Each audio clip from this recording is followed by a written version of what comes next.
Tanuku meeting others now. ఇది ప్రారంభం మాత్రమే.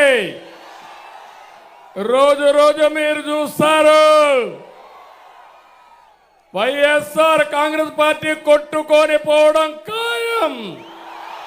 నా గొంతు కూడా పోతా ఉంది.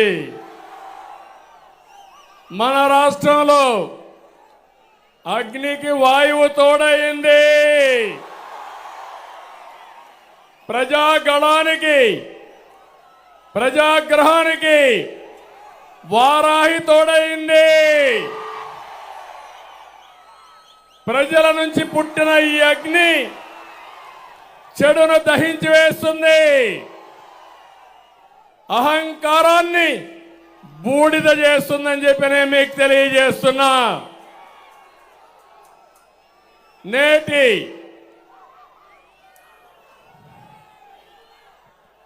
రీసౌండ్ వస్తుంది చూడు.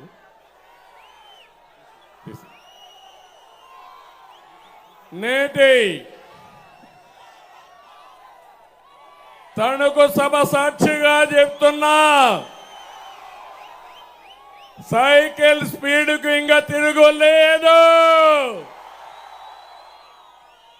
గ్లాస్ జోరుకు ఎదురు లేదు. కమల వికాసానికి అడ్డే లేదు.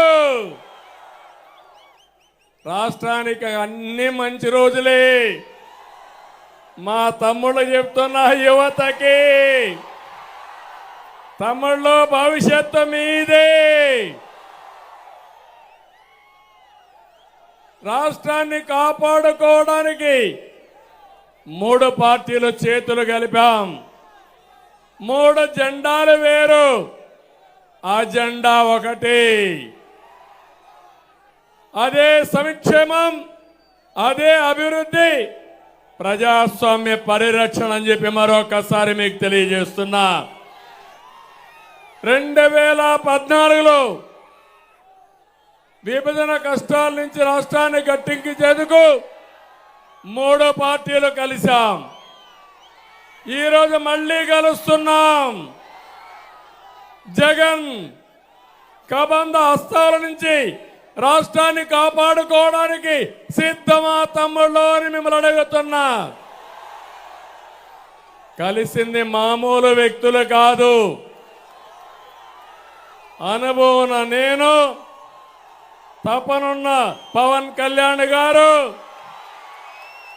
దేశాన్ని ప్రపంచ పటంలో పెట్టాలని, నెంబర్ 1 దేశంగా తయారు చేయాలని పనిచేసే నరేంద్ర మోడీ గారు కలిశాం. ఏం తమ్ముళ్ళు తిరుగుంటుందా అని మిమ్మల్ని అడుగుతున్నా. ఇంకో పక్క పవన్ కళ్యాణ్ గారు ఒక సినిమా హీరోనే కాదు, కోట్ల రూపాయల ఆదాయాన్ని వదులుకొని సుఖమైన సినిమా జీవితాన్ని వదులుకొని ప్రజల కోసం నిలబడ్డ నిజమైన hero power star Pawan Kalyan గారు.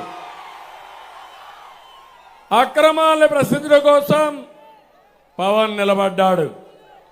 ప్రజల తరపున గళం వినిపించడం కోసం, ప్రశ్నించడం కోసం నిలబడిన పవన్ కళ్యాణ్ గారిని అభినందించమని మిమ్మల్ని అందరినీ కోరుతున్నా.